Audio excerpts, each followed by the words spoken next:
Conventional wisdom dictates that film actors fall into two types. On the one hand, the often anonymous but highly regarded character actor, and on the other hand, the movie star who can sell a film through their name and through sheer force of charisma. Well, Dustin Hoffman sweeps away those categorizations. A 3 times BAFTA winner and 5 times nominee, his immersive, convincing performances have brought him a devoted following and placed him in the very top rank of leading Hollywood men. Ladies and gentlemen, Mr. Dustin Hoffman. Thank you. It's a good grip. Thank you.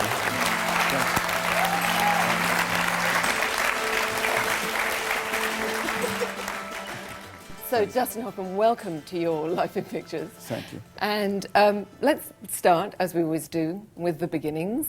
And you were born in California, Yes. in Los Angeles. Yes. Did you want to be a star, though? Did you want to be an actor?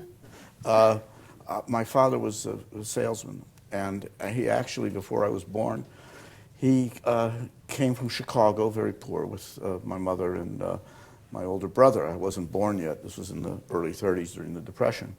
And he got a job. In fact, there's a wonderful photograph of him with a shovel with a bunch of other guys, and they're building one of the freeways in Los Angeles. And that was his first job. And he had dreams of being working in the movies. And he got a job as a assistant prop man with Columbia Pictures. And by the time I was born, which was in 1937, he had been fired already. And he went from, I think, prop man to assistant set decorator to being fired to then selling furniture. And he was somewhat bitter about his whole life of being fired. And so I really didn't know anything about film as I was growing up, the business, as it were. I went to the movies every Saturday, and I remember looking at photographs of his furniture, the stuff that he was selling when I was a little kid, mattresses, etc. But there was never any talk about the movie business in the house. So when you went to school, and as you went through school, you studied some music, and you studied...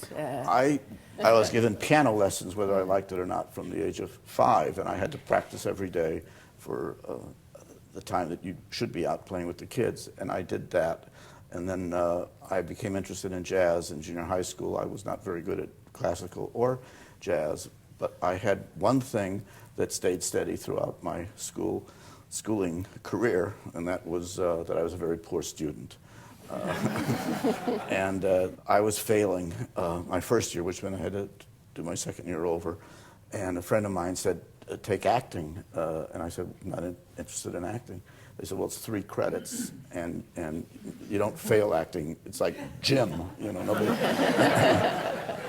And I took it, and it was the only subject I ever had where I wasn't looking at my watch, where I could rehearse all day and just felt like the time went by.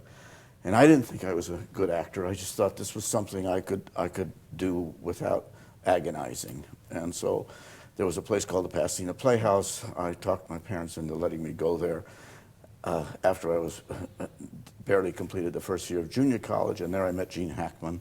He was kicked out after 3 months for not having any talent. And, and that's literally what they told him. And he said, when you finish, it was a 2-year school, and he said, and you come to New York. He says, look me up, which I did. And then he introduced me to a friend of his, Bob Duvall, and the 3 of us began, doing waiting tables, which is what I did. Bob worked midnight to 8, post office, and Gene Hackman moved furniture up and down the tenements. And that's what we did for 10 years. Were you nervous about the prospect of appearing in a film? It was a different time.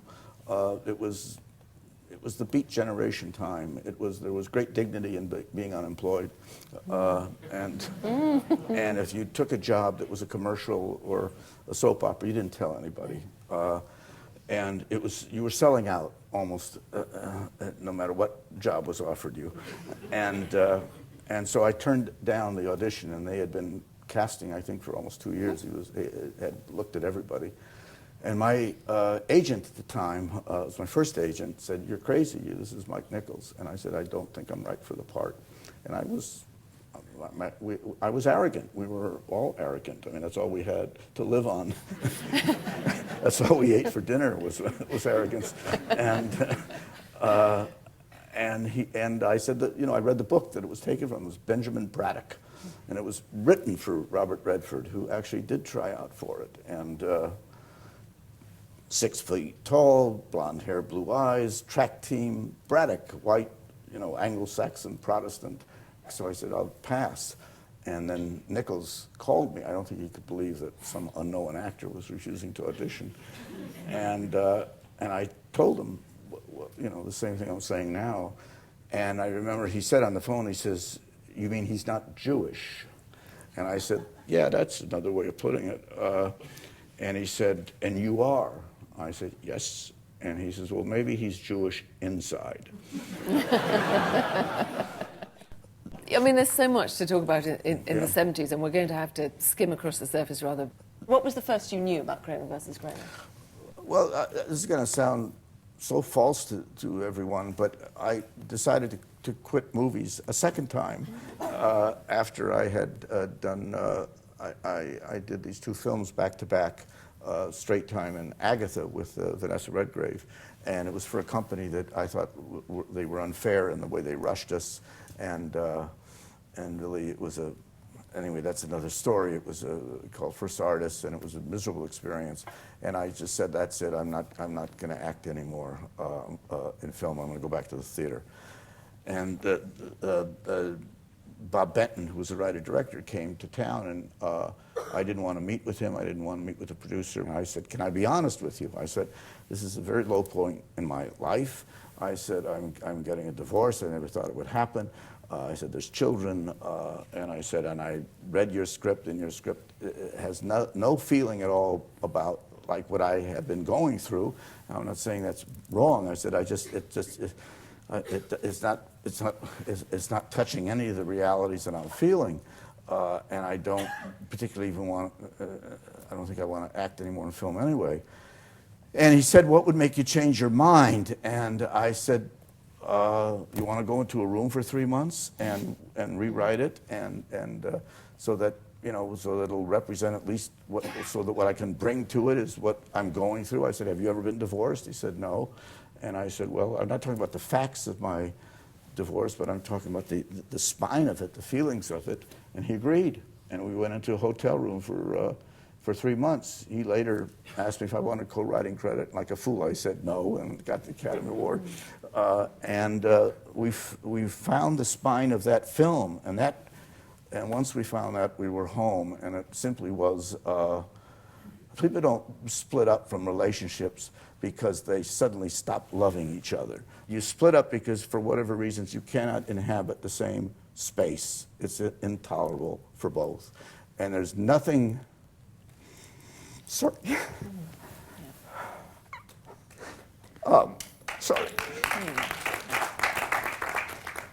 There's nothing worse than having to go through the pain of not being able to separate yourself from an experience because the love at the time is holding you. I don't love my first wife. I haven't for years. I'm very happy with my wife is here. She's going to come up. Why are you crying about your first wife? Well, let's move effortlessly on now towards Tootsie. We've all thought about what it's like to be the opposite sex, but I've never thought about if I were the opposite sex, would I be different in personality? And if so, how would my personality be different? I didn't want an audience to think that, in real life, if they were walking down the street and saw me, that they'd say, "Who's that guy in drag?" I'd wanted to be a woman. In fact, I went to my daughter's school. My daughter's now 42, and she was like, I don't know, 8 then, and she said, "Dad, get out of here." It was she was out in the between classes, and I said, "Introduce me to your teacher." I was dressed up, and my daughter's been in therapy ever since.